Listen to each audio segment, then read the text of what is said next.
इस वीडियो में हम लोग अफ्रीका के कुछ फिजियोग्राफिक एरियाज देखेंगे। जैसे कि इस मैप में हम देखेंगे आइलैंड्स, कोस्ट, पीक्स और कुछ जियोग्राफिक रीजन्स।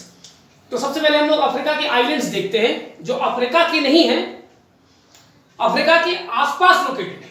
ठीक है, तो हम लोग यहां से शुरू करते हैं। अफ्रीका के आसपास यानी कि अटलांटिक ओशन में और इंडियन ओशन में इंपॉर्टेंट आइलैंड्स। यहां एक इंपॉर्टेंट आइलैंड है जो कि मोरक्को से थोड़ा सा दूर है, कैनारी आइलैंड, और ये कैनारी आइलैंड स्पेन का है। फिर इधर एक देश है जो अफ्रीका का एक देश है आइलैंड के रूप में, कैप बर्डे। ये जहां पर ब्रैकेट में कुछ भी नहीं लिखा है, आप समझ लीजिए ये एक अफ्रीकन कंट्री है। ठीक है, तो कैप बर्डे एक अफ्रीकन कंट्री है, छोटा सा आइलैंड है।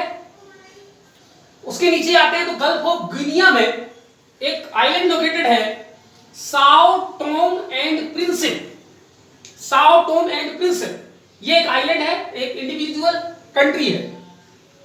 फिर इधर देखते हैं ascension island. Ascension island UK का पार्ट है। उसके थोड़ा और नीचे अटलांटिक ओशन में आता है तो सेंट हेलेना, ये भी यूके का पार्ट है। फिर इधर आते हैं तो कोमोरोस आइलैंड्स, ये कंट्री है अफ्रीका का। फिर इधर दो छोटे छोटे आइलैंड्स लोकेटेड है, ये पेम्बा और ये जंजीबार। पेम्बा और जंजीबार अफ्रीका के, इधर तंजानिया एक देश है, तंजानिया के भाग है। ठीक है, फिर ऊपर आते हैं सोकोत्रा। सोकोत्रा जो है वो यमन का एक पार्ट है। ठीक है, आइलैंड है। फिर और कहीं आइलैंड यहां और नहीं। ठीक है, और थोड़ा सा हम नीचे आते हैं, ये बहुत बड़ा आइलैंड मेडागास्कर। मेडागास्कर के पास इधर एक आइलैंड है रीयूनियन आइलैंड, जो कि फ्रांस का है। मॉरिशस एक इंडिपेंडेंट कंट्री है। मैस्करीन, मैस्करीन एक ग्रुप ऑफ आइलैंड है। यहां पर कई सारे आइलैंड हैं, जिनमें से कुछ आइलैंड पर फ्रांस का कब्जा है, कुछ पर मॉरिशस का कब्जा है।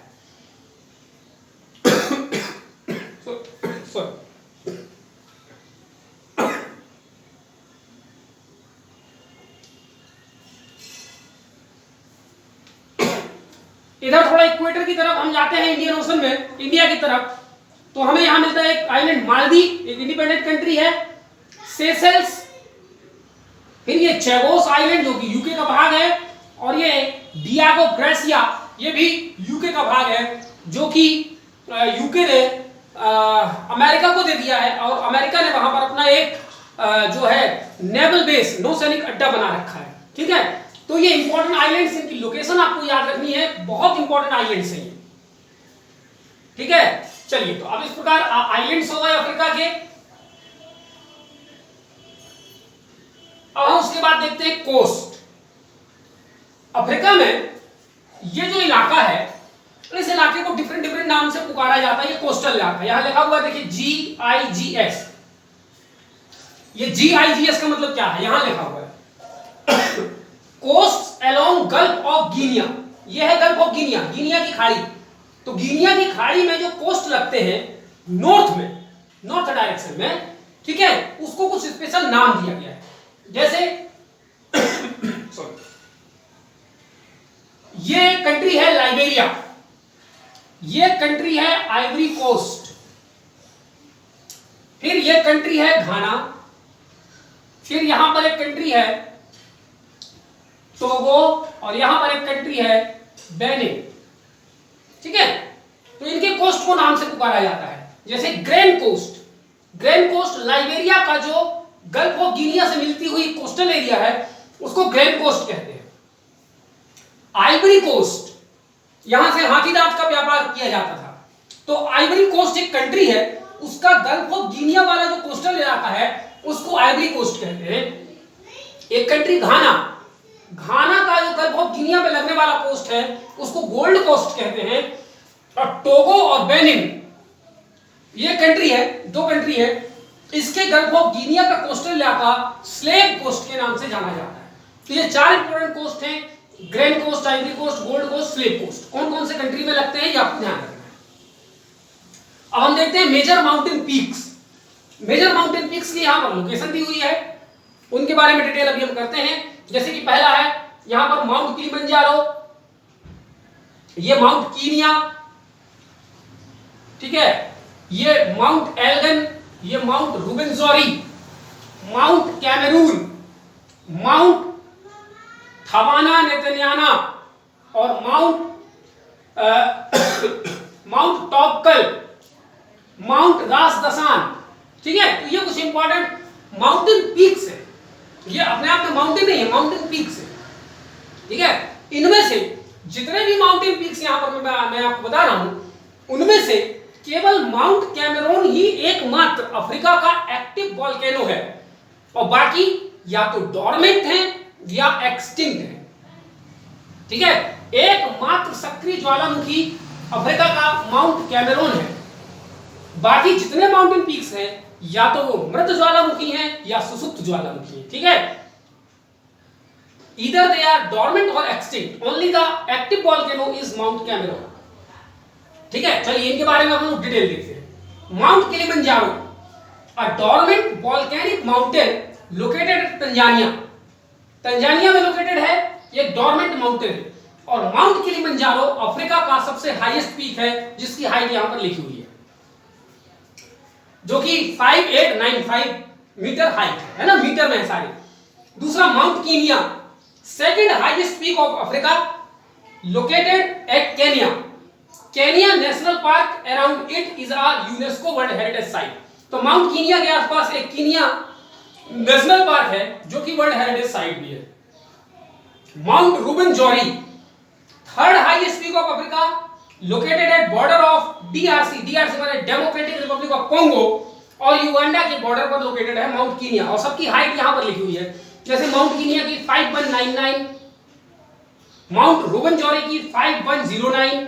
ठीक है, तो ये तीन इंपॉर्टेंट माउंटेन हैं, माउंटेन पीक्स हैं। चौथा आपको जानकारी विशेष नहीं रखनी, केवल कहां पर उनका लोकेशन है वो ध्यान रखना है। फिर ये माउंट कैमरून एकमात्र एक्टिव वोल्केनो है, ये ध्यान रखना है। और ये माउंट टॉपकल, TOUBKAL, माउंट टॉपकल, माउंट ये जो एटलस माउंटेन है उसकी हाईएस्ट पीक है।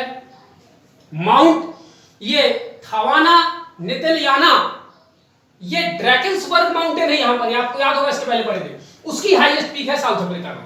ठीक है, माउंट रास दसान, ये इथियोपिया का हाईएस्ट पीक है। ठीक, तो ये इंपॉर्टेंट माउंटेन पीक्स की लोकेशन हमने यहां पर देख लिया। अब हम कुछ इंपॉर्टेंट ज्योग्राफिकल रीजंस देखते हैं। ठीक है, यहां से शुरू करते हैं। साहेल रीजन या सब सहारन रीजन, ठीक है, उसी को साहेल रीजन कहते हैं, उसी को सब सहारन रीजन कहते हैं। तो हम लोगों ने इसके पहले देखा था कि सहारा डेजर्ट के एकदम साउथ में लगभग एक पट्टी यहां से चलेगी, ये पूरी पट्टी यहां से जाते हुए रेड सी तक जाती है, ऐसे ये पूरी एक पट्टी जो कि साउथ ऑफ सहारा माउंटेन है और नॉर्थ ऑफ सवाना ग्रासलैंड है। इधर अगर हम इसके नीचे आते हैं अफ्रीका में, तो इधर सवाना ग्रासलैंड है और बीच में साहेल रीजन है और उसके नॉर्थ में सहारा डेजर्ट है। ठीक है, तो साहेल रीजन या सब सहारन रीजन क्या है? एक semi arid biogeographic region between Sahara and savanna. Sahara इधर है, सवाना इधर है, बीच में साहेल रीजन है।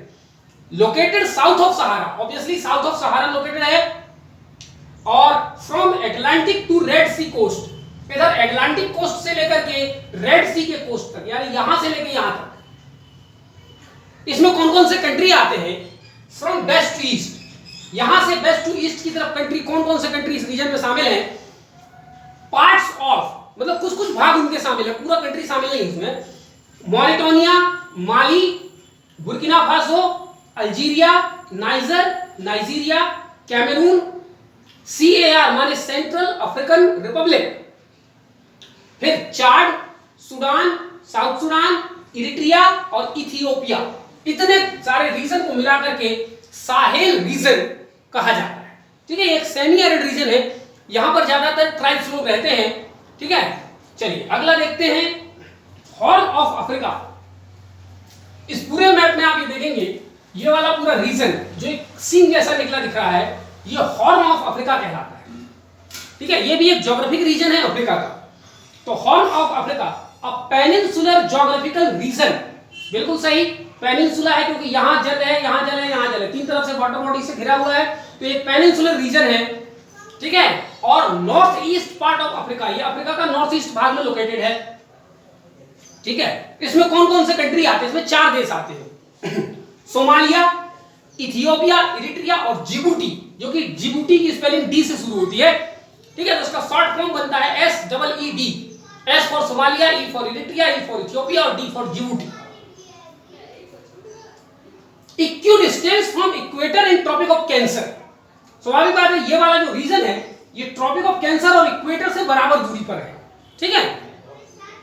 ऑपरेशन एंड्योरिंग फ्रीडम, इस पूरे हॉर्न ऑफ अफ्रीका में अमेरिका द्वारा वर्ष 2002 से एक ऑपरेशन, मिलिट्री ऑपरेशन चलाया जा रहा है जिसका नाम दिया गया है ऑपरेशन एंड्योरिंग फ्रीडम, जिसका पर्पस यहां पर जो इस्लामिक टेररिज्म है या टेररिज्म है किसी भी फॉर्म में, उस टेररिज्म को खत्म करना, खास करके जो सोमालिया के जो पायरेट्स होते हैं जो जहाज वगैरह लूट लेते हैं, ठीक है, उनका ध्यान रखना है। ये ऑपरेशन एंड्योरिंग फ्रीडम जो कि 2002 से शुरू हुआ और अभी तक चल रहा है।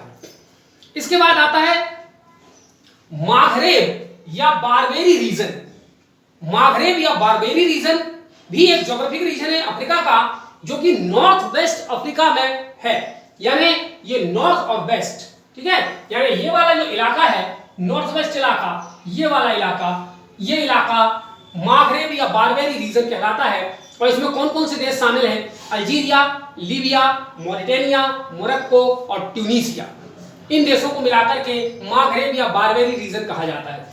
Also known as land of Atlas, क्योंकि इन्हीं कंट्रीज में एटलस माउंटेन फैला हुआ है, इसलिए इस रीजन को लैंड ऑफ एटलस भी कहा जाता है।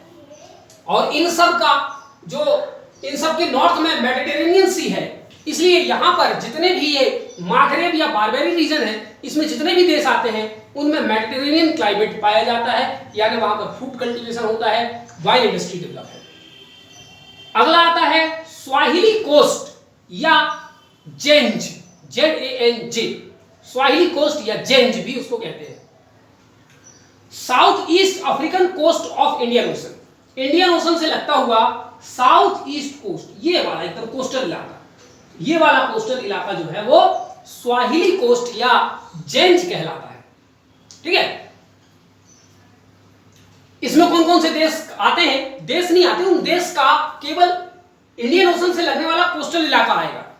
तो कीनिया का कोस्टल इलाका, Kenya, Tanzania, Mozambique, Somalia and Comoros, ठीक है। और इसके अलावा जो यहां पर आइलैंड्स हैं जैसे कि पेम्बा, जंजीबार, कोमोरोस, ये सारे आइलैंड्स में शामिल हैं। इस इलाके में एक स्पेशल लैंग्वेज बोली जाती है जिसको स्वाहिली लैंग्वेज बोलते हैं, ठीक है। तो Swahili language is a language spoken by people of Swahili region and Swahili region consist south eastern coastal part of Indian Ocean consisting some countries like Kenya, Tanzania, Mozambique, Somalia and islands such as Comoros, Pemba, Zanzibar etcetera, ठीक है। इस reason में ज्यादातर एक tribes पाई जाती है, वो है Bantu tribes, BANT, Bantu tribes, ठीक है। तो ये तमाम जानकारी हमने यहाँ पर कंप्लीट कर दिया। अब ये आप लोग थोड़ा सा मैप में प्रैक्टिस करते चलिएगा, इन सारे रीजन्स को, इनमें कौन कौन से कंट्रीज आते हैं सब समझते चलिएगा।